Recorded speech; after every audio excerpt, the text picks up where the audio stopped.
초여름 낮 기온이 아직은 25, 6도로 많이 높진 않지만 한낮의 체감 온도는 30도를 넘어설 정도로 뜨거워진 요즘이다.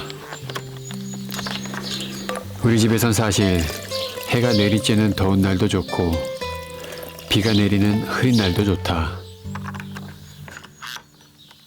해가 나면 태양광 배터리가 넘치도록 충전되니 전기 부자가 돼서 좋고, 비가 오면 들의 초목들과 짐승들이 해갈하고 우리 집 빗물 탱크도 채워지니 그 또한 좋다. 그러고 보면 어떤 일이든 무조건 좋기만 하거나 무조건 나쁘기만 한 것은 없는 것 같다. 그나저나 오늘은 한낮의 더위를 피해서 아침 일찍 일 좀 하려고 부지런을 떨었다.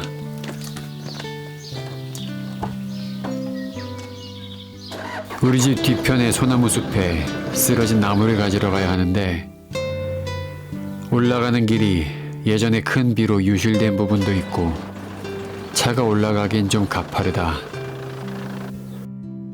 내 차가 4륜구동이긴 하지만 오늘같이 이렇게 차 뒤에 트레일러를 매달고 올라가기가 쉽지 않을 수도 있다. 그러나 해보지 않으면 알 수 없으니 일단 한번 해보자.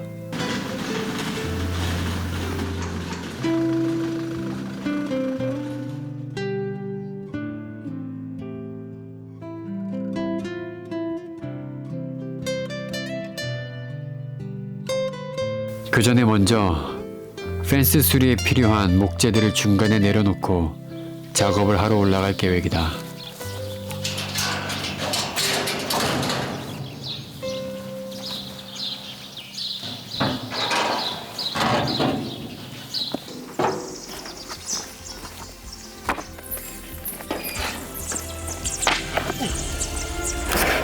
그리고 오늘 이렇게 나무 작업을 하면서 지난 몇 편에 걸쳐서 이야기하던 우리의 네 번째 이민 이야기를 이어나가 볼까 한다.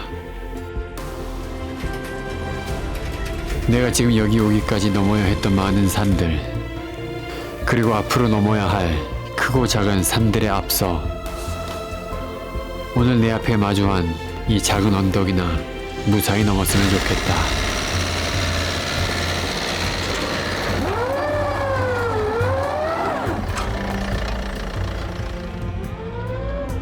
왜 이래?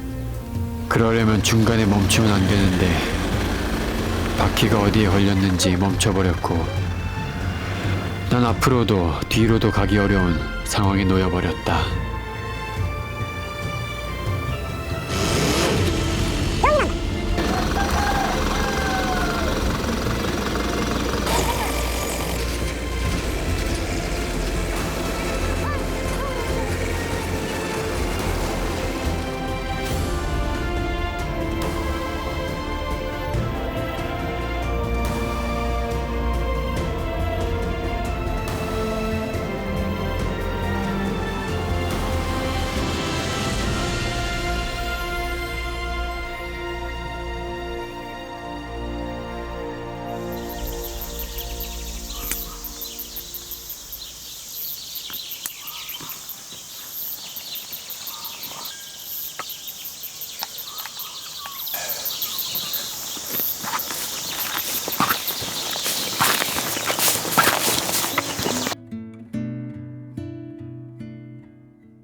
적지에 혼자 떨어진 듯 그렇게 뉴질랜드 현지인 홈스테이에 덩그러니 남겨진 첫날 밤, 난 홈스테이의 호스트인 맥과 캐시가 혹시나 말을 걸까 하는 두려움에 저녁밥도 먹는 둥 마는 둥 방으로 들어가 밖으로 나오지 못했다. 내 마음이 추워서였을까? 여기가 원래 이런 것일까? 11월의 남섬은 생각보다 추웠다. 그래서 혹시 몰라 챙겨간 아저씨 내복도 입고, 또 한겨울에나 입으려고 가져간 두꺼운 점퍼도 입고, 또 머리엔 따뜻한 모자도 쓰고, 그리고 그 모양새로 그 밤에 난 팔굽혀펴기를 했다. 누가 봤으면 경찰에 신고할 만한 모습으로 찬 방 안 온도를 스스로 올려보려 생쇼를 하고 있었다. 그 새벽엔 또 비까지 내리쳤는데 비가 벽에 부딪히는 소리가 어찌나 크던지 난 뉴질랜드 집은 무슨 합판 한 겹으로 지어진 줄 알았다.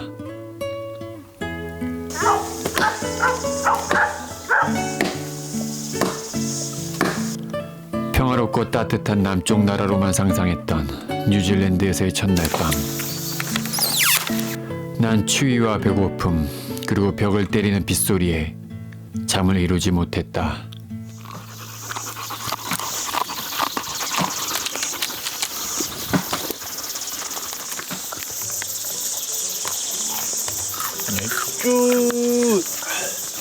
안녕하세요.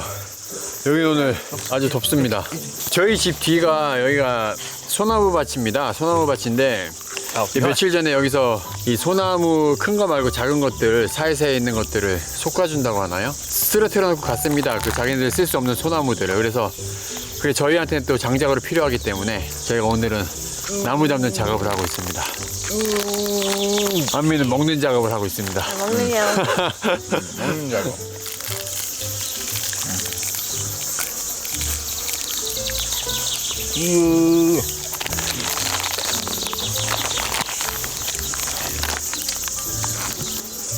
안 먹냐?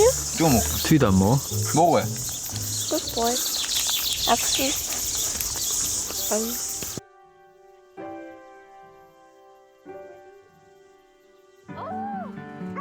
그렇게 톡톡히 신고식을 치르고 이튿날 난 유학원 원장님과 함께 영어 랭귀지 스쿨을 방문했다.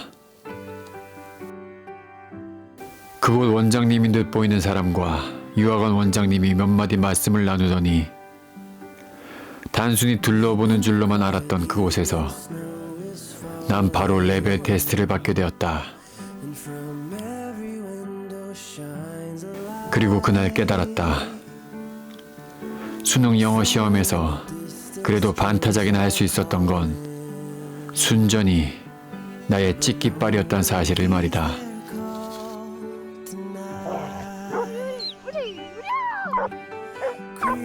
지금 기억으론 대부분이 주관식이었던 그 시험지에 내가 가장 자신 있고 정확하게 쓸 수 있었던 건 내 이름 석자였다. 그리고 그것이 끝이었다. 정말 부끄럽고 당황스러워서 그냥 펜을 주워 던지고 도망 나가고 싶은 심정이었다. 그러나 그나마 위로가 되었던 건 그렇게 뺏기기 싫었던 내 백지 시험지를 빼앗아간 그 영어 선생님의 반응이었다.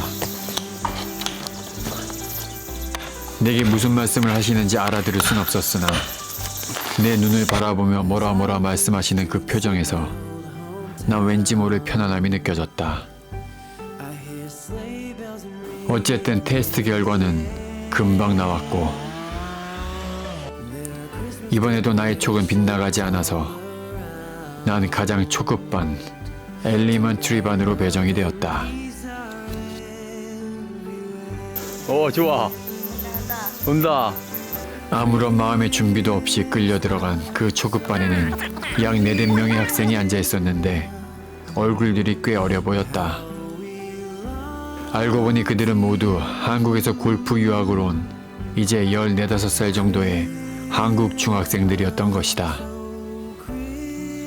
그래도 한국서 대학 수능 시험도 치르고 4대문 안의 대학도 다니던 게다가 매사에 밝고 자신감 있던 23살의 이 청년은 이제 막내 동생뻘이나 될 만한 중학생들과 한반이 되어 영어라는 산에 오르기 위해 그렇게 신발끈을 조이게 된 것이다. 그렇게 그날의 첫 영어 수업은 무얼 배웠는지 분위기가 어땠는지 하나도 생각나지 않았다. 다만 내 몸이 바짝 굳어 있었다는 것밖에는.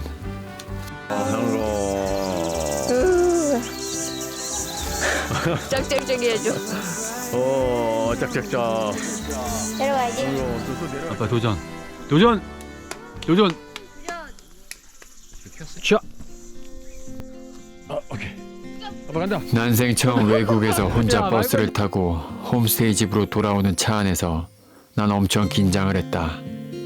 아 이게 처음에 혹시 기억이 내려야 할 어렵네? 정류장을 지나칠까 봐서였다. 그런데 그 와중에 왜 이렇게 또 졸린지 졸다 깜짝 놀라서 깼다가 또 그렇게 내 허벅지도 꼬집었다가 지금 생각해보면 그렇게 졸릴만도 했다.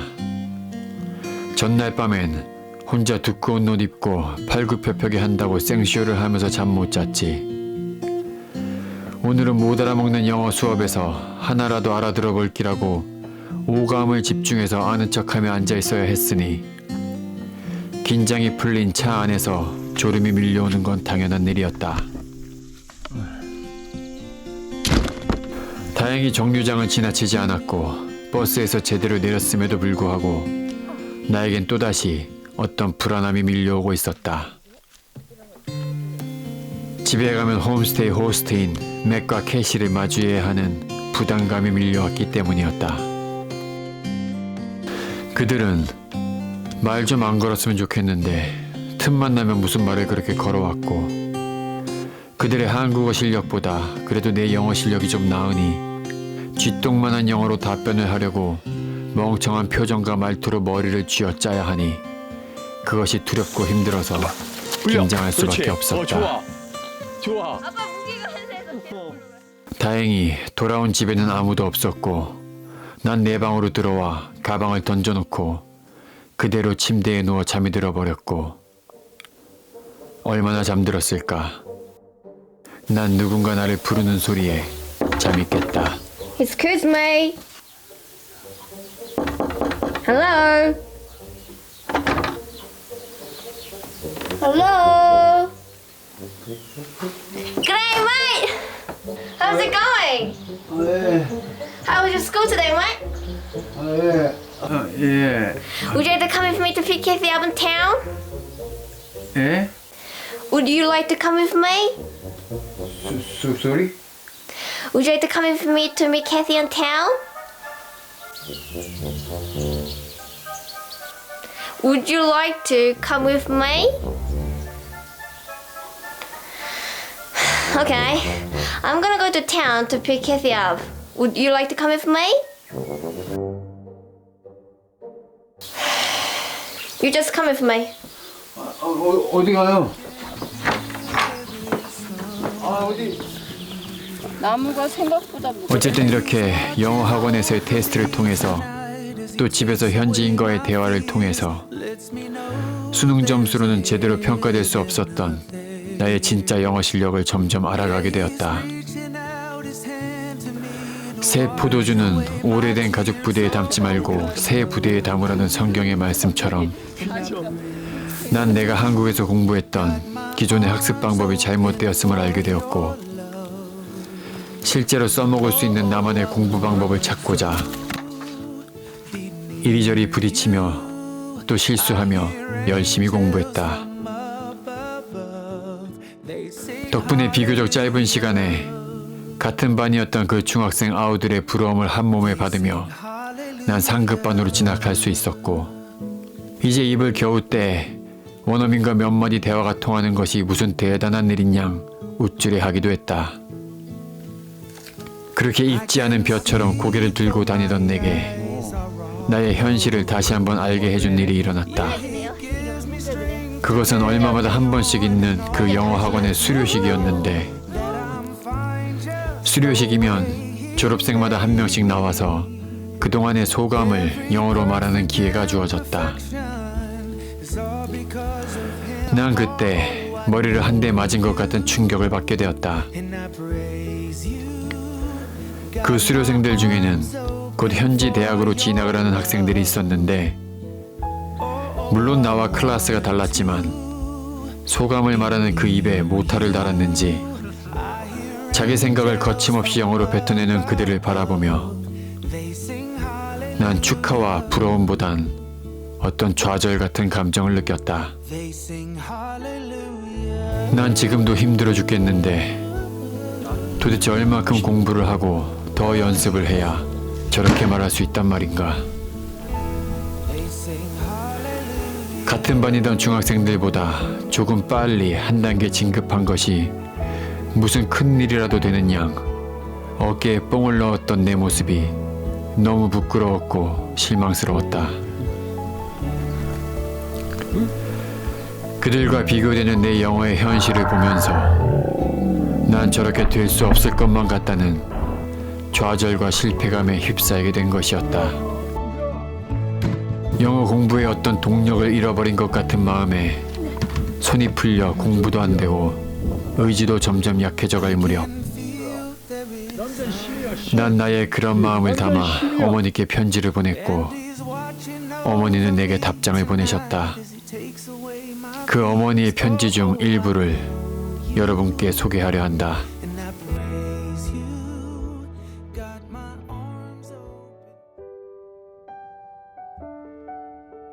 아들에게 오늘 아침에 수업 중에 보낸 듯한 짧은 메일을 받고 엄마도 바쁜 중에 펜을 들었다. 열심히 잘 하려는 부담감과 그렇지 못하는 현실 사이에서 마음이 힘든 모양이구나.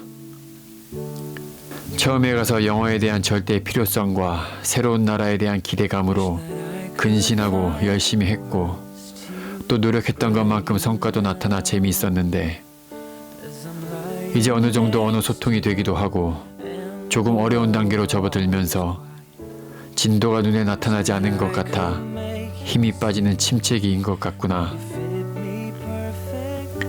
아들아, 무엇이든지 목표를 달성하기까지에는 침체기나 권태기와 같은 과도기가 있기 마련. 그 시기를 어떻게 극복하느냐에 성공의 승패가 달렸다고 본다. 엄마도 살아오면서 그런 일들이 많이 있었는데 그 가운데 깨달은 것은 나의 어떠함이 중요치 않다는 사실이었다. 아기가 태어나는 것과 자라는 것이 자기의 어떠함이 아니듯이 말이야. 아들아, 콩나물이 어떻게 자라는가 생각해 보아라. 위에서 주는 물이 아래로 모두 빠지고 남은 것이 없는 것 같은데 콩나물은 무럭무럭 자라지 않니? 사람의 자기 생각이나 느낌, 감정은 언제나 유익하지 않아. 나타나는 성과나 반응, 또 남들과의 비교에 너무 예민하지 않았으면 좋겠구나. 좋은 열매는 성실한 나무에서 오랜 후에 열린다는 사실을 잊지 말고 우리가 선을 행하되 낙심하지 말지니 피곤하지 아니하면 때가 이름에 거두리라 하지 아니하셨느냐. 또 영어는 웃으며 들어갔다가 울면서 나온다고 듣지 않았니? 서두르지 말고 농부의 기다림으로 진득한 마음을 갖기를 바란다. 우리는 돌아올 가을의 추수를 바라고 오늘 이 단지에 걸음을 뿌렸다. 모두 비지땀을 흘리면서. 아들아, 재충전의 기회를 갖고 싶다면 아름다운 그 나라를 돌아볼 겸 여행이라도 떠나보렴. 그러나 어떤 상황에서도 하나님께 너의 길을 의뢰하는 기도를 쉬어서는 아니 된다. 여호와는 너의 목자시니 내게 부족함이 없을 것이야. 점심 먹고 모두 잠깐 쉬는 동안 펜을 들었다. 기회가 되면 또 메일 보내마. 보고 싶다 아들아. 안녕.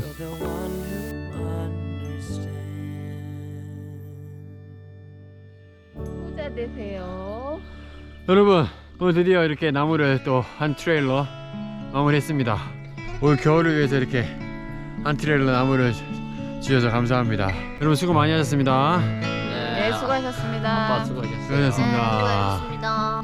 바이. 바이. 어이.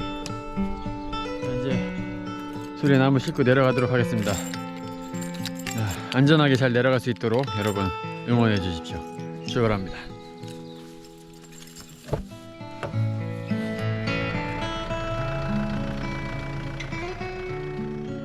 어머니의 이 편지는 느슨해졌던 나의 신발끈을 다시 묶게 했으며 피곤한 무릎을 일으켜 다시 출발하게 만들었고 오늘의 우리를 가능케 한 반석과도 같이 내 마음에 새겨졌다. 그 후로도 어머니는 힘든 농사일 가운데서도 나를 격려하고 위로하고자 또 때론 책망하고자 수많은 편지를 보내셨다.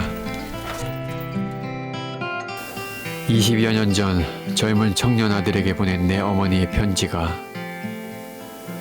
오늘 나의 모습에 실망하고 좌절하는 분들께 조금이나마 힘이 되기를 바란다. 내가 그러했듯 여러분도 이겨낼 수 있으니까 말이다. 무사히 도착. 일단 내려왔습니다. 예이. 여기서 한번 힘내도 올라가야 되니까 바로 쫙 올라갈 거야, 아빠. 하나, 둘, 셋. 안녕하세요. 유시가 가족입니다. 저는 유시가 아빠입니다. 저는 엄마입니다. 저는 제디입니다. 전 안미예요.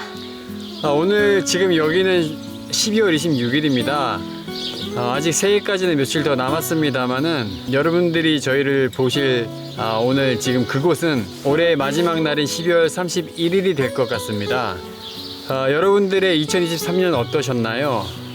올 한 해가 행복했고 기뻤고 또 예년보다 더 나았다고 생각하시는 분들보다 사실 올해가 유난히 더 힘들고 어려웠다는 분들이 더 많은 것 같은 그런 한 해가 아니었나 싶은데요. 저희에게도 그렇게 쉽지만은 않았던 2023년이었습니다.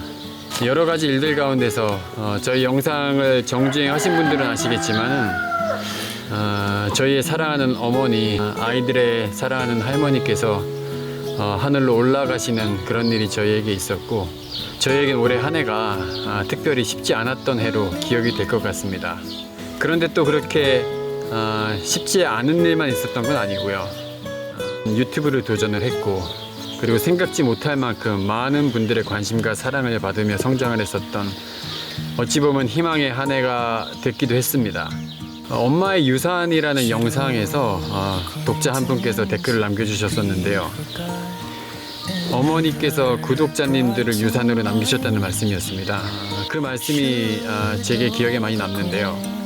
이놈의 유튜브 때리쳐야지 수없이 생각하고 또 혼자 그렇게 마음을 결정하고 그래서 어머니께 가서 말씀드렸었는데 저를 잡아주셨던 어머니의 한 말씀, 너희 찐팬들 댓글 다시 한번 읽어봐. 그리고 그 어머니의 말씀을 따른 결과 정말 한국뿐 아니라 전 세계 곳곳에서 저희를 응원해 주시는 오늘 현재 5만 6천 분이 넘는 구독자분들이 생겼고 또 총 시청 시간 47만 시간이라는 엄청난 시간, 이걸 연수로 계산해 보니 약 54년이 나오더라고요. 저희가 여러분과 만난 시간이 54년입니다. 엄청나죠. 이렇게 긴 시간을 저희가 여러분과 함께 할 수 있어서 외로울 수 있었던 저희의 이국 생활이 그리 외롭지만은 않았고 큰 슬픔 가운데 있는 저희에게 큰 위로가 되었고 그리고 그만두고 싶었던 유튜브로 오늘까지 이어올 수 있었습니다. 그래서 다시 한번 여러분께 감사 인사를 드리고 싶어서 이렇게 모여 앉았습니다. 여러분 감사합니다. 감사합니다. 앞으로도 저희 계속 지켜봐 주시고 격려와 응원 보내주시기를 부탁드리겠습니다. 여러분과 함께했던 2023년 저희에겐 정말 즐겁고 기뻤고 또 행복했습니다. 몇 시간 후면 다가올 2024년 새해에는 부디 몸 건강하시고 더욱 풍성하시고 그리고 무엇보다 계획하셨던 모든 일들 위해 하나님의 은혜가 함께 하시기를 진심으로 바라겠습니다. 여러분 새해 복 많이 받으십시오. 해피 뉴 이어!